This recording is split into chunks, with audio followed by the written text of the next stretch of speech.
Bienvenue à bord, élu. Regarde qui daigne enfin se montrer, celui dont il ne cesse de parler dès que tu quittes la pièce. Oui, toi.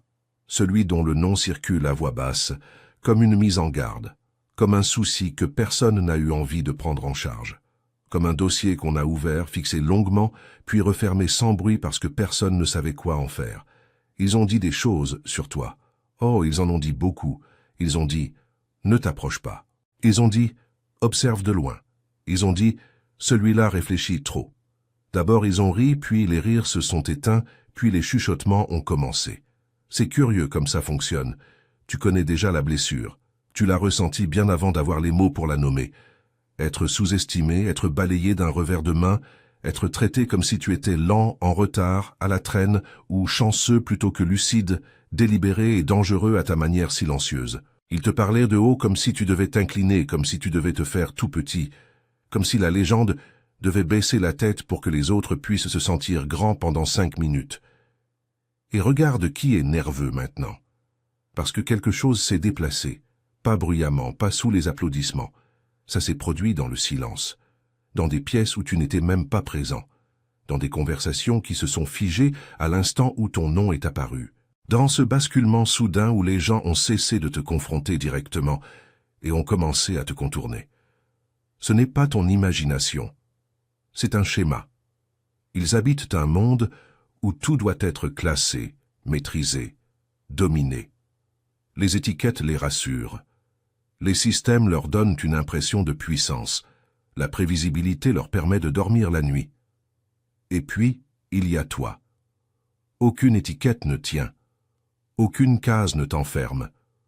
Aucune règle ne s'applique très longtemps. Voilà ce qui les effraie. Ils ont commencé à remarquer que tu écoutes plus que tu ne parles, que tu laisses les gens s'enfermer eux-mêmes dans leurs contradictions, que tu retiens des détails qu'ils avaient oublié avoir laissé filer, que tu ne te précipites jamais pour prouver quoi que ce soit parce que tu sais déjà. Tu as toujours su. Tu as compris très tôt que la personne la plus bruyante d'une salle est en général la plus fragile. Ils ont remarqué que les débats autour de toi ont une texture différente, que les gens hésitent, que les plaisanteries s'assèchent, que l'assurance se vide de la pièce comme si quelqu'un avait retiré la bonde. Ils ont remarqué que leurs ficelles habituelles n'ont aucune prise sur toi. Aucun crochet de culpabilité, aucune tactique de peur, aucune manœuvre de pression. Et derrière les portes fermées, ils le disent tout haut. Ne t'engage pas avec celui-là. Il est dangereux. Il est trop intelligent. Avant d'aller plus loin, appuie sur « j'aime » et abonne-toi. Pas comme une faveur, comme un paiement, comme une manière de renvoyer ce signal dans l'univers, pour que ce message atteigne ceux qui en auront besoin ensuite. Parce que ceci dépasse la simple motivation. Ceci est une reconnaissance. Revenons à la vérité qui les étouffe. Tu n'as jamais joué à la même partie qu'eux. Pendant qu'ils se disputaient l'attention, tu étudiais les comportements. Pendant qu'ils couraient après la validation, tu construisais des leviers. Pendant qu'ils réagissaient avec leurs émotions, tu collectionnais les schémas. C'est pour cela que leur victoire sonnait fort et creux, et que ton silence pesait lourd et définitif. Repense à certains moments. Des moments où tu es parti sans te justifier. Des moments où tu les as laissés croire qu'ils avaient gagné. Des moments où tu es resté calme quand le chaos était attendu. Ils s'en sont moqués. Ils ont appelé ça de la faiblesse. Ils ont dit que tu avais craqué. Ce qu'ils n'ont pas compris, c'est que chaque repli t'a affûté.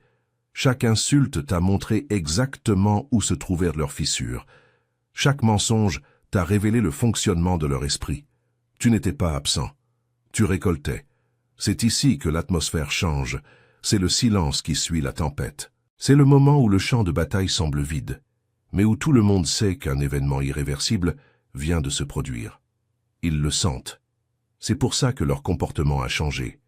C'est pour ça que leur assurance semble forcée désormais. C'est pour ça qu'ils t'observent au lieu de t'affronter. Ils savent que tu vois à travers eux. Il existe une histoire que les gens comme toi partagent, même sans jamais en parler. À un moment donné, tu comprends que le pouvoir ne s'annonce pas. Il attend. Il laisse les autres se démasquer. Il laisse les bruyants se consumer, puis il avance quand il ne reste plus rien à débattre. Ce moment est déjà derrière toi. L'univers a une drôle de façon de récompenser la retenue et de sanctionner l'arrogance. Tu n'avais pas besoin de vengeance. Tu n'avais pas besoin d'écraser qui que ce soit.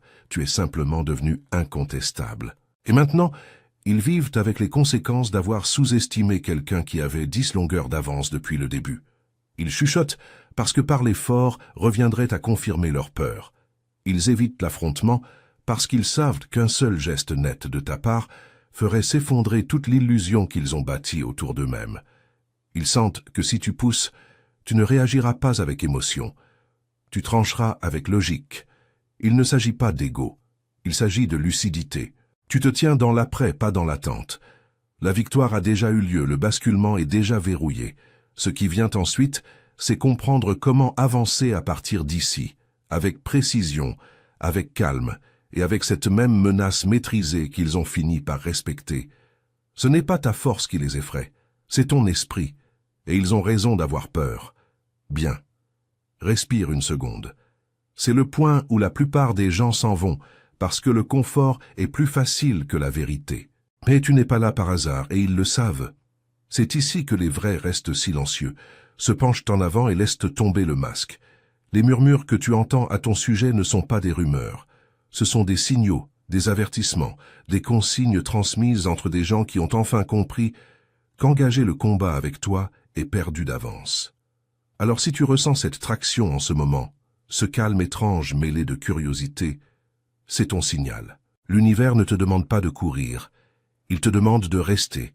Rester assez longtemps pour comprendre pourquoi le silence est devenu ton arme. Rester assez longtemps pour voir comment l'intelligence se déplace quand elle n'a plus besoin d'approbation. Rester assez longtemps pour reconnaître pourquoi ils ont arrêté de t'affronter et se sont mis à te surveiller. Si tu es vraiment cette personne dont ils préviennent les autres, prouve-le de la façon la plus discrète et la plus retentissante qui soit. Écris 777 en commentaire. Pas pour la chance, pas par superstition. Comme un signal, un marqueur qui dit que tu es toujours là, toujours attentif, toujours en train de calculer, que tu es prêt à voir comment tout cela se déroule, étape par étape. Parce qu'à partir d'ici, ceci cesse d'être un divertissement et devient un enseignement. Et crois bien ceci, s'il te trouve déjà dangereusement intelligent, ce qui suit expliquera précisément pourquoi. Avançons. Numéro 1, le type d'intelligence qui les fait reculer lentement. Ils n'ont pas pu te battre, alors ils ont essayé de te mesurer. Quand ça a échoué, ils se sont dit entre eux de ne pas te toucher. Cette phrase frappe fort parce que c'est exactement ce qui s'est passé. Arrêtons de faire semblant. Il ne s'agit pas d'intelligence ordinaire, ce n'est pas l'intelligence scolaire, l'intelligence de CV, l'intelligence du diplôme encadré au mur. Ce type-là est rassurant. Il se tient bien. Il suit les consignes. Il lève la main et attend d'être interrogé. Ils adorent cette version parce qu'elle peut être classée, notée, comparée et contrôlée. Tu n'as jamais été ça. Depuis le début, tu étais le genre d'intelligent qui met les gens mal à l'aise, sans qu'ils sachent pourquoi. Tu ne parlais pas beaucoup, mais quand tu ouvrais la bouche, les pièces se réorganisaient. Tu ne te précipitais pas pour répondre, mais tes réponses tombaient lourdement. Tu ne courais pas après l'approbation, et cela seul brisait leur sens de l'ordre. Les gens aiment les systèmes, les gens aiment les règles, les gens aiment savoir qui est au-dessus d'eux et qui est en dessous. Et puis tu es entré et tu as tranquillement ruiné toute la carte. Voici la partie qui les perturbe le plus. Ton intelligence ne se manifeste pas sur commande. Elle ne se produit pas quand on le lui demande. Elle ne se pavane pas pour les applaudissements. Elle observe. Elle écoute. Elle attend. Elle laisse les gens se dévoiler. Et une fois que tu repères un schéma, tu ne peux plus le voir autrement. Tu commences à prédire les comportements. Tu commences à anticiper les réactions. Tu commences à connaître les issues avant même que les autres ne réalisent qu'une partie est en cours. Ils ressentent ça. C'est pour cela que les conversations autour de toi deviennent étranges. C'est pour cela que les gens se justifient trop. C'est pour cela que les blagues sonnent soudain faux. C'est pour cela que les personnalités assurées deviennent raides et prudentes. Ils sentent qu'on les déchiffre, même quand tu ne dis rien. Et le plus effrayant pour eux, c'est ceci. Tu n'essayes d'intimider personne. Tu es simplement toi-même. Ils se posent des questions qu'ils ne formuleront jamais à voix haute. Comment sait-il ça? Pourquoi cette pause à cet instant? A-t-il remarqué? Oui, tu as remarqué. Ce n'est pas l'intelligence de la mémorisation. C'est l'intelligence des schémas, l'intelligence des situations, l'intelligence psychologique. Celle qui voit comment les gens bougent quand ils se croient seuls. Celle qui comprend que le pouvoir n'est pas une affaire de volume mais de timing. Celle qui sait quand le silence porte plus loin qu'un argument. Ils ont commencé par te tester, en lançant de petits défis, des piques discrètes, des remarques passives, de minuscules pièges déguisés en plaisanteries. Et chaque fois, soit tu les as contournés, soit tu les as laissés tomber dans leur propre désordre. Ça les a déroutés, tu n'as pas réagi comme leur manuel le prévoyait. Tu n'as pas fait monter l'émotion, tu n'as pas défendu ton ego. Tu les as regardés se démasquer eux-mêmes. C'est là que les murmures ont commencé. Ne t'engage pas, il n'est pas normal. Il y a quelque chose de bizarre. Ce qu'ils veulent dire est simple. On ne peut pas t'appâter, on ne peut pas te presser, on ne peut pas te manipuler par les voies habituelles. Tu vois les fils, tu vois le montage, tu vois la fin. Et dès que les gens comprennent ça, la confrontation directe devient risquée. Répondons à la question qui se forme dans ton esprit en ce moment. Pourquoi est-ce que c'est parfois si solitaire? Pourquoi as-tu l'impression d'être toujours légèrement décalé par rapport aux gens autour de toi? Parce qu'une intelligence comme la tienne sépare avant d'élever. Quand tu vois plus profond, tu ne peux plus faire semblant. Tu ne peux plus ignorer les intentions, tu ne peux plus rire de choses qui n'ont plus aucun sens. Tu ne peux pas jouer l'idiot indéfiniment pour mettre les autres à l'aise. Et tu as payé ça en isolement, en incompréhension, en te faisant étiqueter comme trop intense, trop silencieux ou difficile à cerner. Ils ont tenté de te rétrécir avec des mots parce qu'ils ne pouvaient pas t'atteindre avec la logique. Voici le retournement. Ce qu'ils n'avaient pas prévu. Ton silence ne t'a pas affaibli. Il t'a aiguisé. Chaque instant passé à observer au lieu de réagir s'est transformé en levier. Chaque fois que tu es parti au lieu de discuter, tu as appris quelque chose sur eux. Chaque fois que tu es resté calme pendant qu'ils s'emportaient, tu as gagné du terrain. Tu es devenu la seule variable qu'ils ne pouvaient pas prédire.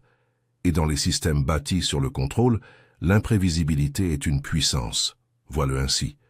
Ils ont apporté des règles pour mesurer une ombre. Ils ont apporté des formules pour expliquer l'instinct.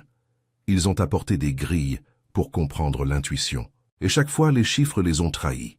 C'est à ce moment que la peur remplace la confiance. C'est à ce moment que les gens cessent d'engager et commencent à éviter. Tu n'es pas dangereux parce que tu es agressif. Tu es dangereux parce que tu es précis. Tu ne gaspilles pas de mouvement. Tu ne parles pas sans intention. Quand tu agis, c'est net, réfléchi jusqu'au bout. C'est pour ça que même ton immobilité leur pèse. Elle porte une intention. Et non, tu n'imagines pas ce basculement. Tu ne surinterprètes pas le changement dans leur façon de te traiter. Tu n'as pas tort de sentir que quelque chose s'est terminé avant que personne ne l'annonce. Tu te tiens dans l'onde de choc. Le moment où les gens réalisent qu'ils ont sous-estimé quelqu'un qui avait discrètement 10 longueurs d'avance. Ils ne chuchotent pas parce qu'ils te détestent. Ils chuchotent parce qu'ils respectent ce qu'ils ne comprennent pas et redoutent ce qu'ils ne peuvent pas contrôler. C'est pour ça qu'ils préviennent les autres. Pas parce que tu attaques, mais parce que tu ne rates jamais. Alors si tu t'es déjà demandé pourquoi l'engagement s'est arrêté, pourquoi les défis se sont transformés en distance, pourquoi le bruit s'est transformé en silence, voici la vérité qu'ils ne te diront jamais en face. Ils savent que s'ils te poussent, ils perdront bien plus que la discussion. Ils perdront l'illusion qu'ils ont construite sur eux-mêmes. Cette intelligence-là n'a rien à démontrer. Elle attend, elle observe, elle choisit ses instants. Et quand elle bouge, la partie est déjà finie. C'est ce genre d'intelligence qu'ils ne peuvent pas mesurer, et c'est pour ça qu'ils se disent entre eux de ne pas s'y frotter. Numéro 2, pourquoi ton silence ressemble à une arme chargée? Tu n'as menacé personne, tu as simplement cessé de te justifier, et ça les a terrifiés. Tu te souviens de la première fois où quelqu'un t'a traité d'intimidant. Ça t'a pris de court, tu n'étais pas bruyant, tu n'étais pas agressif, tu ne cherchais à dominer quoi que ce soit. Tu étais juste silencieux, présent, conscient, et ça a suffi à mettre les gens mal à l'aise. Voici la vérité qu'ils tairont. Ton silence n'est pas vide. Il est observateur. Il est actif. Il écoute pendant que tout le monde performe. Et les gens qui vivent derrière des masques paniquent quand ils se sentent vus sans avoir donné leur accord. La plupart des gens survivent grâce au bruit. Parler comble les vides. Les blagues cachent l'insécurité. Les opinions couvrent la peur. Le mouvement détourne de la vérité. Toi, tu ne fais pas ça. Tu laisses le silence s'installer. Tu laisses les instants respirer. Et dans cet espace, les gens se mettent à révéler des choses qu'ils n'ont jamais voulu montrer. Imagine ceci, une pièce remplie de miroirs où chacun contrôle son éclairage sauf toi. Tu ne règles rien, tu restes simplement là. Soudain, les reflets deviennent plus nets. Les défauts apparaissent, les angles qu'ils évitaient se révèlent. Ce malaise que tu perçois chez les autres, c'est leur illusion qui se fissure. Ton calme les pousse à se précipiter. Ton immobilité les pousse à trop expliquer. Ta discrétion les pousse à combler le vide avec des erreurs. Ils parlent plus vite, se justifient davantage, se corrigent en pleine phrase. Et toi, tu ne fais rien d'autre que regarder. Voilà pourquoi ils ne peuvent pas te berner comme ils bernent les autres. Ils le sentent, ils savent que leurs tours ne prennent pas, leurs récits ne tiennent pas, leur charme n'opère pas, et rien n'effraie davantage un manipulateur que quelqu'un qui ne réagit pas. Le silence n'est pas passif, c'est une pression. Tu te demandes peut-être si tu devrais parler davantage, t'adoucir, mettre les autres à l'aise. Non, l'univers a affûté ta conscience pour une raison. Ton silence sépare la vérité de la performance. Il expose sans attaquer. Il démonte sans forcer. Voilà pourquoi ils te trouvent intimidant. Pas parce que tu es dangereux, mais parce qu'à côté de toi, ils ne peuvent plus se cacher. Numéro 3. Quand ton esprit fissure leur petit monde tranquille, ils ne te qualifient pas d'intelligent en guise de compliment. Ils le disent comme un avertissement. Tu l'as entendu emballer dans une fausse sollicitude, voix douce, tête inclinée. Celui-là est trop intelligent pour son propre bien, comme si l'intelligence était un défaut, comme si la lucidité était une maladie, comme si voir trop de choses posait problème. Ce qu'ils veulent vraiment dire est simple et laid. Ton esprit dérange leur confort, ta conscience gêne leur contrôle, ta clarté fait s'écrouler les petits jeux dont ils dépendent pour rester en haut. Tu ne joues pas le jeu, non pas parce que tu es difficile, mais parce que tu vois les ficelles. Et une fois qu'on les voit, on ne peut plus prétendre le contraire. Imagine un magicien qui exécute le même tour depuis des années, nourri par les applaudissements, sa confiance grandissant à chaque fois. Puis un jour, quelqu'un dans le public repère discrètement le fil. Il ne crie pas, il ne le dénonce pas, il regarde simplement. Ce magicien ne se produira plus jamais de la même manière. Voilà ce que ta présence fait au système bâti sur l'illusion. Si tout le monde voyait ce que tu vois, leur dispositif entier s'effondrerait. La hiérarchie, les récits, l'autorité factice, la manipulation déguisée en leadership. Alors, plutôt que de se réparer eux-mêmes, ils tentent de te repositionner comme le problème.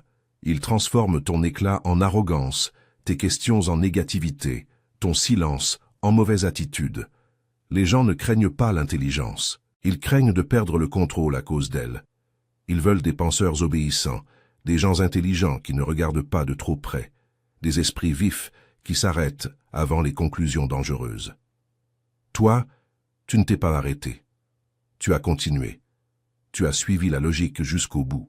Et maintenant, tu te tiens dans un endroit qu'ils ne peuvent pas atteindre sans perdre l'équilibre. Tu te demandes peut-être pourquoi ils semblent tendus près de toi, pourquoi les conseils se transforment en avertissements, pourquoi les compliments sonnent à double tranchant. C'est parce que tu es la preuve vivante que leur système est fragile. Un seul esprit clair menace une pièce pleine de mensonges confortables. Alors, ils t'étiquettent, ils mettent les autres en garde. Ils chuchotent comme si tu étais un panneau de danger. Pas parce que tu as tort, mais parce que tu es éveillé. Numéro 4. Le type d'intelligence qui ne demande pas la permission d'entrer. Tu ne discutes pas pour gagner, tu n'expliques pas pour être accepté.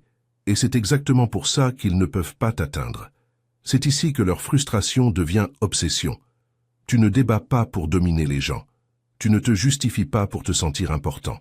Tu ne t'invites pas dans les conversations juste pour prouver que tu as ta place.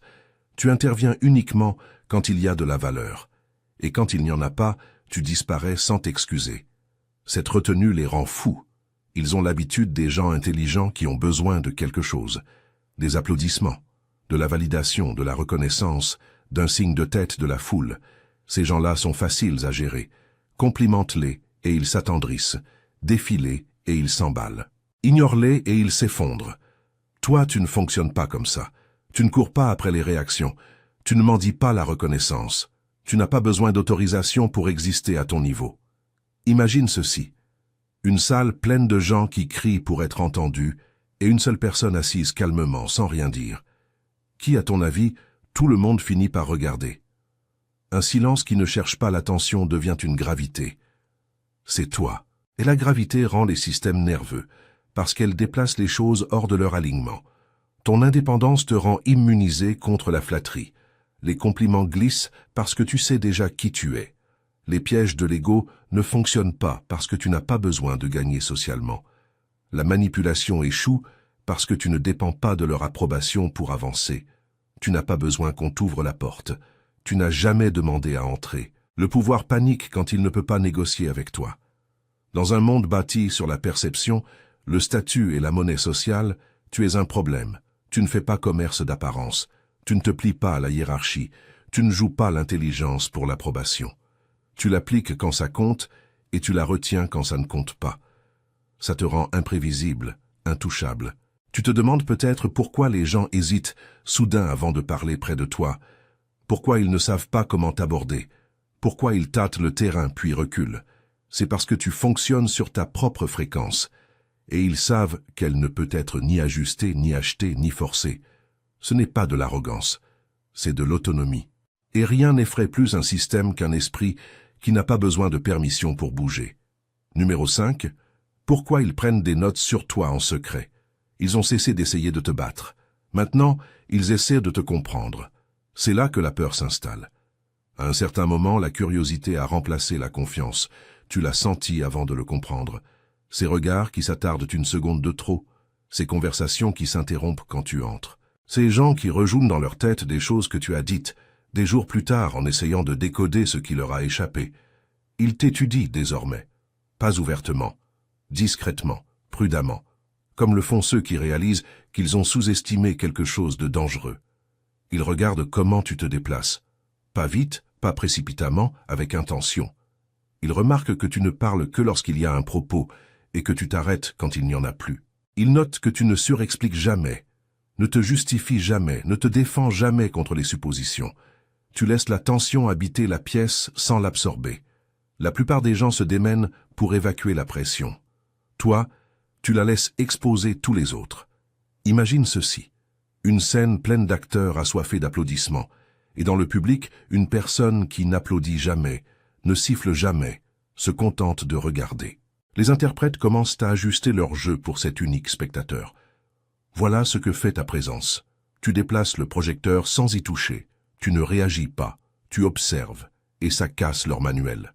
Leurs stratégies dépendent de réponses prévisibles, colère, excitation, défense, quête de validation. Tu ne leur donnes rien de tout ça. Tu traverses les moments gênants comme si tu connaissais déjà la fin de la scène, parce que la plupart du temps, c'est le cas. Tu as vu le schéma avant même qu'il ne se termine. Ils n'arrivent pas à te lire, alors ils te relisent. Tu te demandes peut-être pourquoi les gens semblent troublés après une conversation avec toi, pourquoi ils se sentent vidés, questionnés ou exposés. C'est parce que tu ne leur offres aucune boucle de retour à laquelle s'accrocher. Pas de pics émotionnels, pas de réassurance, pas de résistance, juste de la clarté. Et la clarté met les imposteurs mal à l'aise.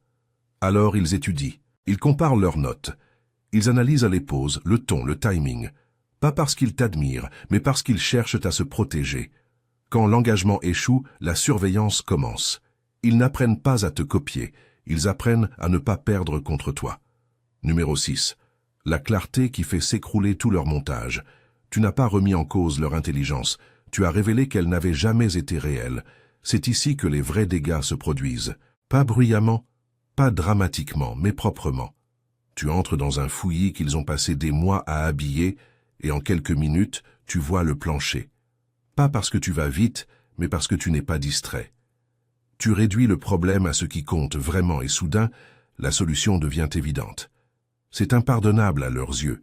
Ils survivent en rendant compliqué ce qui est simple.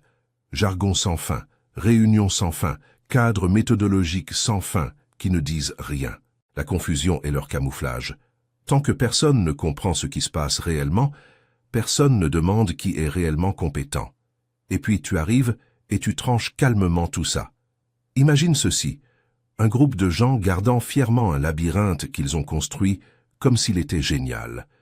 Tu y jettes un seul regard et tu désignes le chemin droit qui le traverse par le milieu.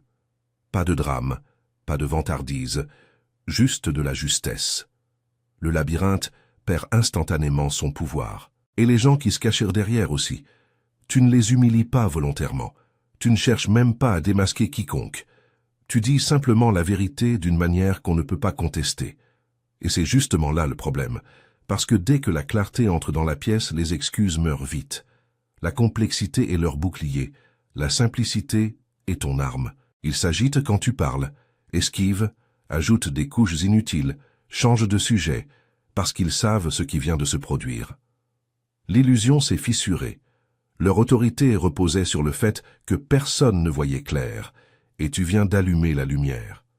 Tu te demandes peut-être pourquoi ils résistent soudain à tes idées, retardent les décisions ou minimisent tes contributions. Ce n'est pas parce que tu as tort, c'est parce que tu les as rendus visibles. Et la visibilité est dangereuse pour quiconque se tient sur du vide. La vieille vérité s'applique parfaitement ici, même s'il la déteste. Le roi est nu.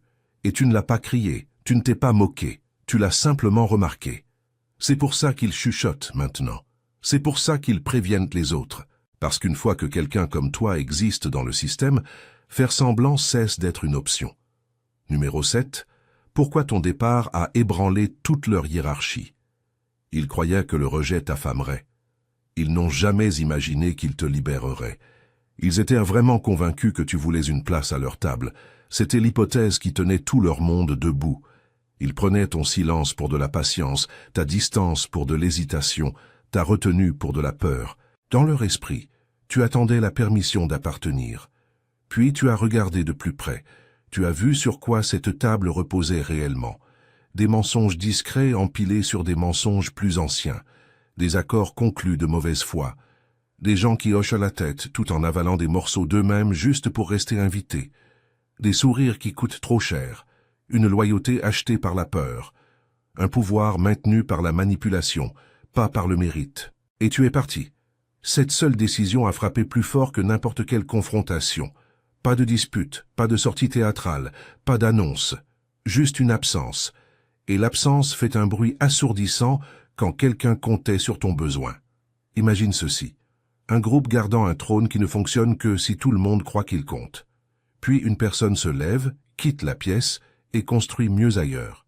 Le trône ne s'effondre pas immédiatement, mais tous ceux qui restent assis commencent à s'agiter, mal à l'aise. Tu ne les as pas rejetés bruyamment. Tu as rejeté le jeu. C'est là que leur vision du monde s'est fissurée. Ils s'attendaient à ce que tu supplies pour revenir, à ce que tu fasses des compromis, que tu t'expliques, que tu négocies ta valeur. Au lieu de ça, tu as construit ta propre table. D'autres règles? Une autre énergie, pas de performance, pas de politique, pas d'auto-empoisonnement lent en échange d'approbation.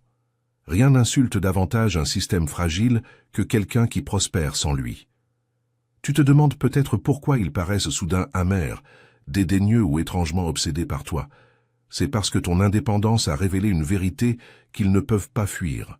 Leur table n'a jamais été exclusive. Elle était juste bondée de gens trop effrayés pour partir. Quand ils t'ont vu tenir debout sans eux, quelque chose s'est brisé. Pas chez toi, chez eux. Parce que ton existence prouve que le pouvoir ne vient pas de la permission. Il vient de la clarté et du courage de s'en aller. Et une fois que quelqu'un fait ça, la table n'a plus jamais la même saveur. Numéro 8. Pourquoi ils ont construit des cages au lieu d'essayer de te battre? Ils ne pouvaient pas abaisser ton intelligence, alors ils ont abaissé le plafond. C'est le geste qu'ils font toujours quand ils sont dépassés. Quand ils comprennent qu'ils ne peuvent pas te rendre plus petit, ils redessinent l'environnement. Ils déplacent les règles. Ils changent ce qui est récompensé. Soudain, penser en profondeur devient difficile. Poser des questions devient négatif. Voir trop loin devient compliquer les choses. Ce n'est pas une culture. C'est un confinement. Ils bâtissent des espaces où l'intelligence devient un handicap, où la conformité récolte les applaudissements, où répéter des idées sans risque vaut une promotion, où la médiocrité est confortable parce que personne n'est démasqué. Dans ces systèmes, la pensée indépendante est dangereuse. Pas parce qu'elle a tort, mais parce qu'elle révèle la superficialité de tout le reste. Imagine ceci. Une pièce au plafond bas où chacun apprend à se voûter pour survivre. Puis quelqu'un comme toi entre et se tient droit. Au lieu de rehausser le plafond, ils te disent de te courber. C'est exactement ce qui se passe. Ils espèrent que tu vas baisser ta propre lumière. Et voici la partie qui fait mal, parce qu'elle est vraie. Tu as essayé, une fois. Tu as adouci ta voix. Tu as caché ta perspicacité. Tu t'es fait plus petit que tu ne l'étais juste pour préserver la paix. Tu t'es dit que c'était de la maturité, de l'esprit d'équipe, de la survie. Ça a failli te détruire. Se rétrécir ne rend pas plus en sécurité. Ça fait disparaître. Tu l'as senti dans ton corps avant de l'admettre dans ta tête. L'épuisement, la frustration, la colère sourde de savoir que tu étais capable de plus, mais que tu choisissais moins pour éviter les frictions. C'est là que tu as compris quelque chose d'important. Étouffer ton intelligence n'était pas de l'humilité, c'était de l'effacement de soi. Alors tu as arrêté, et à l'instant où tu as cessé de te ternir, ils l'ont remarqué. Pas parce que tu es devenu plus bruyant, mais parce que tu es devenu plus net. Tu as cessé de plier. Tu as cessé de t'excuser de voir ce que les autres refusaient de voir. C'est à ce moment que le confinement a remplacé l'engagement. Ils ne veulent pas te combattre, ils veulent t'enclore. Mais voici ce qu'ils ne comprennent toujours pas. Tu n'as pas besoin de leur espace pour penser. Tu n'as pas besoin de leur système pour fonctionner. L'univers t'a déjà appris à survivre sans te rétrécir. Et une fois qu'on apprend ça, aucune cage ne tient vraiment. Numéro 9, le miroir qu'ils ne peuvent pas fixer trop longtemps. Ils ne voient pas de la confiance, ils voient de l'accélération. Et ils savent qu'ils ne peuvent pas suivre. Quand ils te regardent, ils ne voient pas de l'arrogance. Ils ne voient pas d'ego. Ils ne voient même pas du talent tel qu'ils ont l'habitude de le mesurer. Ce qu'ils voient est bien plus dérangeant. Quelqu'un qui traite l'information plus vite qu'ils ne peuvent la déformer. Quelqu'un qui repère le piège pendant qu'ils sont encore en train de le poser. Ça les terrifie. Ils voient un esprit qui ne s'enlise pas à défendre de vieilles convictions. Tu ne t'accroches pas au fait d'avoir raison. Tu ajustes, tu mets à jour, tu apprends en temps réel. Pendant qu'ils sont occupés à protéger leur image, toi, tu absorbes le réel. Et cet écart se creuse chaque fois que tu restes calme et que tu continues d'avancer. Imagine ceci, 2 personnes dans une course. L'une a mémorisé la carte il y a des années et refuse de la reconsulter. L'autre vérifie constamment le terrain, ajuste son allure, change d'itinéraire. Devine qui gagne quand la route change. C'est toi. Tu n'as pas besoin de certitude, tu as besoin de retour. Ils voient quelqu'un qui pose les questions qu'ils espéraient ne jamais entendre. Pas fort, pas agressivement, l'air de rien, au pire moment possible. Des questions qui exposent les trous, les présupposés, les raccourcis, les mensonges déguisés en tradition. Et une fois ces questions posées, le système commence à trembler. On ne brise pas les systèmes en les attaquant, on les brise en les comprenant. Voici la vérité que tu n'as peut-être pas encore pleinement assumée. Tu n'es pas meilleur en tout. Tu n'as pas besoin de l'être. Tu es meilleur pour apprendre. Tu t'adaptes plus vite. Tu récupères plus vite.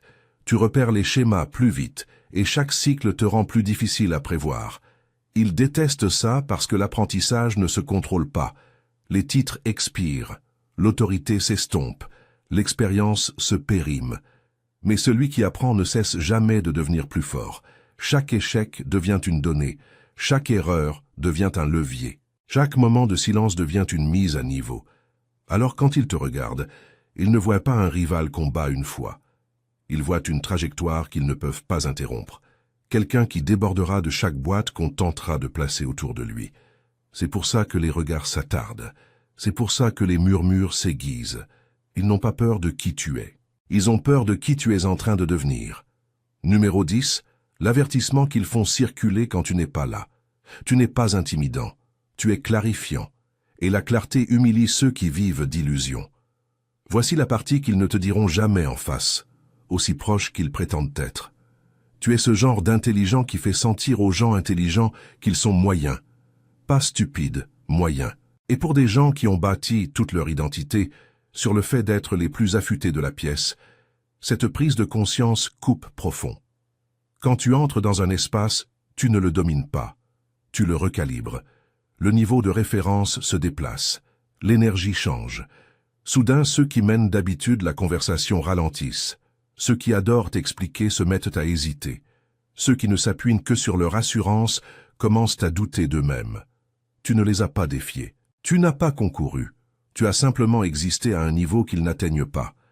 Imagine t'entraîner toute ta vie pour gravir ce que tu crois être la plus haute montagne et rencontrer quelqu'un qui la traite comme la première marche. Pas de vantardise, pas d'annonce, juste une altitude où ils ne peuvent pas respirer. C'est toi. Ils réalisent vite autre chose qui les effraie encore davantage. Il n'y a aucun défaut évident à exploiter, aucun levier émotionnel à actionner, aucune insécurité à titiller pour te rapetisser. Tu n'as pas besoin de leur approbation et tu ne crains pas leur rejet. Ça rend tous leurs outils habituels inutiles. Les gens chuchotent sur ce qu'ils ne peuvent pas affronter. Alors ils chuchotent. Ils se préviennent mutuellement, à voix basse. Ils recommandent la distance plutôt que l'échange. Pas parce que tu attaques, mais parce que la proximité les démasque. À côté de toi, leur intelligence semble plafonner. Leur expérience semble périmée. Leurs astuces semblent enfantines. Et le pire, c'est que tu n'y prends même pas plaisir. Tu ne cherches pas à gagner. Tu es simplement juste. C'est pour ça que le murmure te suit de pièce en pièce, de groupe en groupe. Ce n'est pas du commérage, c'est de la prudence. Ils savent exactement pourquoi. Parce que dès que quelqu'un comme toi est présent, faire semblant cesse de fonctionner. Numéro 11. L'instant où ils ont compris qu'on ne peut pas t'atteindre. Leur dernier coup n'a pas rencontré de résistance. Il n'a rien rencontré du tout. Et c'est là que tout s'est terminé. Il y a toujours un moment comme celui-là, il n'a rien de spectaculaire. Pas de cris, pas d'explosion, pas de défaite publique. Ça se passe silencieusement, presque poliment. Leur dernière tentative, la poussée finale. La remarque destinée à provoquer. La situation conçue pour te coincer.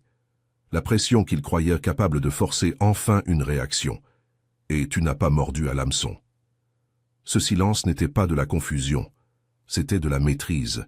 Ils attendaient l'escalade, la colère, la défense, le faux pas émotionnel qu'ils pourraient exploiter. À la place, ils ont reçu un calme troublant. Tu n'as pas expliqué, tu n'as pas discuté, tu ne t'es même pas retiré bruyamment. Tu as simplement cessé de participer. Et à cet instant, quelque chose s'est brisé qu'ils ne pourront jamais recoller. Imagine lancer un coup de poing et réaliser en plein élan qu'il n'y a plus personne en face. Pas de blocage, pas de contre, juste de l'air. La force ne touche rien, elle se retourne vers l'intérieur. C'est ce qui leur est arrivé. Leur agressivité s'est effondrée sur eux-mêmes. Tu n'as pas gagné en les dominant. Tu as gagné en les rendant insignifiants. Ils l'ont senti instantanément. La confusion, la panique, la conscience soudaine qu'il ne leur restait aucun levier. On ne pouvait pas te provoquer, on ne pouvait pas te coincer, on ne pouvait pas t'entraîner dans leur chaos. Tout ce sur quoi ils comptaient a cessé de fonctionner au même moment. Tu as peut-être remarqué le basculement juste après le silence. L'évitement, le changement de ton, la façon dont ils ont cessé de pousser pour se mettre à observer. Ce n'était plus de la stratégie. C'était de la peur emballée dans de la retenue. C'est le moment où ils ont compris une chose qu'ils n'avaient jamais anticipée. Le vrai pouvoir ne monte pas d'un cran. Il ne court pas après la conclusion. Il n'a pas besoin du dernier mot. Il met fin aux choses en refusant de jouer à un jeu truqué. Ils n'ont pas perdu publiquement, ils ont perdu en privé. Et ce sont les défaites dont on ne se relève jamais. Parce que dès que quelqu'un comprend qu'il ne peut pas t'atteindre, le combat est déjà fini. Numéro 12. Pourquoi chaque attaque lancée contre toi t'a transformé en arme? Ils croyaient que la pression te briserait. Elle t'a entraîné à la place. C'est la partie qu'ils détestent regarder en face. Alors ils l'évitent. Chaque geste destiné à t'affaiblir a produit l'inverse. Chaque tentative de te miner est devenue un exercice. Chaque mensonge propagé a affûté ta perception. Chaque fois qu'ils ont voulu t'exclure, ils t'ont discrètement forcé à devenir indépendant. Ils ne te combattaient pas, ils te construisaient. Au début, les attaques étaient déroutantes, des remarques subtiles et méprisantes, des portes qui se fermaient d'un coup, des opportunités qui disparaissaient sans explication. Tu sentais qu'il se passait quelque chose, mais personne ne le disait à voix haute. Ce silence-là faisait plus mal qu'une hostilité ouverte. Mais voici ce qu'ils n'ont pas compris. La confusion fait plier la plupart des gens. Elle t'a rendu observateur. Tu t'es mis à faire attention. Tu as appris comment les gens bougent quand ils se sentent menacés. Comment les récits changent selon celui qui écoute. Comment l'éloge et la punition servent à contrôler les comportements. Pendant qu'ils croyaient te déstabiliser, tu cartographiais le terrain. Tu ne survivais pas seulement à la pression, tu l'étudiais. La douleur ne t'a pas ralenti, elle t'a donné la vue. Chaque mensonge t'a obligé à apprendre comment la vérité se dissimule. Chaque manipulation t'a enseigné le fonctionnement réel de l'influence. Chaque rejet a arraché en toi le besoin d'approbation. Lentement, silencieusement, tu as cessé de dépendre d'eux pour ce qui compte. Et une fois que c'est arrivé, ils ont perdu leur levier. Imagine essayer de dresser un chien de garde et lui enseigner par accident le fonctionnement de chaque piège. C'est ce qu'ils ont fait. Ils t'ont exposé au manuel encore et encore, jusqu'à ce que tu repères les schémas instantanément, jusqu'à ce que plus rien ne te surprenne. Ils pensaient que l'isolement t'affaiblirait. Il n'en a rien été. Il t'a donné de l'espace pour penser sans bruit, de l'espace pour te reconstruire sans interférence, de l'espace pour développer une force qui ne dépendait des applaudissements de personne. Ce genre d'indépendance transforme quelqu'un. Ça le rend plus dur, plus affûté, calme là où les autres paniquent. Tu n'es pas devenu fort malgré eux. Tu es devenu fort grâce à eux. C'est là que la peur les saisit. Ils réalisent en trop tard que tu n'endures pas simplement la pression. Tu la métabolises. Tu la convertis en clarté. Tu t'adaptes plus vite à chaque coup encaissé. Pendant qu'ils répètent les mêmes tactiques, tu évolues. Ils jouent encore contre la version de toi dont ils se souviennent. Celui qui doutait de lui, celui qui essayait de s'intégrer, celui qui espérait que les choses seraient justes. Cette personne n'existe plus. Ils ont contribué à l'effacer. Maintenant, quand ils te regardent, ils voient quelqu'un de posé sous le feu, quelqu'un qui ne bronche pas, quelqu'un qui a déjà survécu à ce qui était censé le détruire. C'est terrifiant, parce que ça veut dire qu'il ne leur reste rien pour te menacer. Chaque attaque a échoué de la manière la plus humiliante qui soit. Pas immédiatement, pas bruyamment, mais définitivement. Parce qu'au lieu de te briser, ils ont forgé quelque chose qu'ils ne peuvent plus arrêter. Et au fond, ils le savent. Ils ne t'ont pas affaibli. Ils t'ont libéré. Numéro 13. Le basculement final, quand les chasseurs ont baissé les yeux. Ils ne se sont pas arrêtés parce qu'ils avaient gagné. Ils se sont arrêtés parce qu'ils avaient compris. Dans chaque guerre silencieuse, il y a un point où l'énergie change. Tu le sens avant de le voir. La pression qui te suivait partout se lève d'un coup. Les tests permanents s'estompent. Les yeux qui traquaient chacun de tes mouvements commencent à se détourner. Ce n'est pas la paix, c'est une retraite. Au début, ils te poursuivaient ouvertement, te défiaient, te questionnaient, tentaient de te coincer avec l'autorité, le nombre ou le bruit. Ils voulaient une réaction. Ils voulaient la preuve qu'on pouvait t'ébranler. Ils voulaient te voir trébucher pour appeler ça une victoire, mais quelque chose a mal tourné pour eux. Tu n'as pas fui, tu n'as pas paniqué, tu n'as pas joué la comédie, tu es resté stable. Et la stabilité est épuisante à poursuivre. Lentement, la poursuite s'est muée en distance. Les conversations ont raccourci. Les invitations ont cessé. La critique s'est adoucie jusqu'au silence. L'assurance qui paradait autrefois évite désormais le regard. Ceux qui rôdaient sans cesse n'avaient soudain plus rien à ajouter. Ce n'était pas de la maturité, c'était de l'instinct de conservation. Les gens ne disparaissent pas quand ils en ont fini avec toi. Ils disparaissent quand ils redoutent ce que rester près de toi pourrait leur coûter. Tu t'es peut-être demandé pourquoi le bruit s'est arrêté si brutalement, pourquoi les attaques ont perdu leur tranchant, pourquoi ceux qui semblaient obsédés par ta chute agissent maintenant comme si tu n'existais pas. C'est parce qu'ils ont changé d'objectif. Ils ont compris qu'ils ne pouvaient ni te contrôler, ni te ralentir, ni t'appâter vers l'erreur. Alors, ils ont fait la seule chose qui restait. Ils se sont protégés. Imagine une meute qui encercle ce qu'elle croyait être une proie, avant de réaliser que la chose ne réagit pas du tout comme une proie. Pas de panique, pas de soumission, aucune faiblesse, juste une observation calme. C'est l'instant où l'instinct prend le dessus. Pas l'instinct d'attaque, l'instinct de survie. Ils se sont remis à chuchoter, non plus sur la façon de t'arrêter, mais sur la façon de ne pas te provoquer. Ils ont comparé leurs notes, non pas sur tes échecs, mais sur ta retenue, sur le fait que tu n'as jamais fait monter la tension, sur ton apparente immunité à une pression qui brise les autres. Ce calme-là ne se lit pas comme de l'inoffensif. Il se lit comme du définitif. Tu ne les as pas vaincus. Tu as survécu à leur certitude. C'est l'humiliation dont ils ne parlent jamais. Perdre sans esclandre, se retirer sans excuse. Regarder quelqu'un qu'ils ont sous-estimé continuer d'avancer, pendant qu'il s'écarte discrètement du chemin. Pas d'excuses publiques, pas d'aveu, juste une absence. Et l'absence, dans ce cas, est une reddition. Ils ne poursuivent plus parce que poursuivre exigerait du courage. Et le courage s'évapore quand on réalise que l'autre a déjà gagné, en refusant de jouer. Alors désormais, ils gardent leur distance. Ils baissent la voix. Ils font semblant de n'avoir jamais été impliqués. Mais toi, tu connais la vérité. Le basculement a eu lieu parce qu'ils ont vu la fin arriver, et que plutôt que de l'affronter, ils ont choisi de s'en cacher. Ce n'est pas ton problème, c'est ta preuve. Numéro 14, la dernière vérité qu'ils ne diront jamais tout haut. Tu n'as pas été protégé. Tu n'as pas eu de la chance. Tu étais inévitable. C'est ici que l'histoire se termine pour eux, même s'ils prétendent le contraire. Voici la vérité qu'ils n'admettront jamais, ni en public, ni en privé, ni même à eux-mêmes quand la pièce est silencieuse. Ce qui t'est arrivé n'était pas un hasard. Ce n'était pas une question de timing. Ce n'était pas l'aide des bonnes personnes, ni la clémence du bon système. C'était une inévitabilité. Ils aiment croire que les résultats viennent du favoritisme, des relations, de la chance, du fait d'être choisis. Cette croyance les maintient à l'aise, parce qu'elle leur épargne une vérité plus dure, que la clarté l'emporte sur le chaos, que la discipline l'emporte sur le bruit, que celui qui voit clairement et agit proprement survivra toujours à celui qui vit d'artifice. Tu n'as pas eu de la chance. Tu as été juste. L'univers ne s'est pas plié pour toi. Il t'a répondu. Il s'est ajusté parce que tu t'es aligné sur le réel.